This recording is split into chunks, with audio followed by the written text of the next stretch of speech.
இதே இப்படி இருக்கிற அந்த நடுவா இருக்குல்ல அதை இப்படி வச்சு நம்ம அப்போ நான் இந்த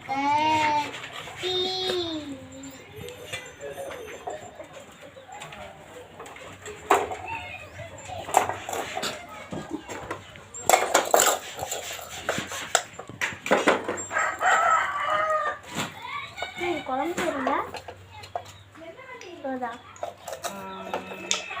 புளி குழம்பு லாஸ்ட்டாக அவங்க கூப்பிடுறாங்க டாப்பில் வச்சுட்டு போவேன்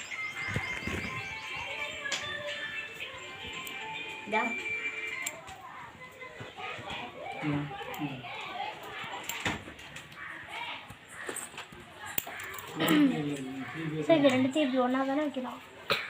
எப்படியே ரெண்டுத்தையும் ஒன்றா வச்சு வெட்டணுமா என்ன ரைஸில் நீ இந்த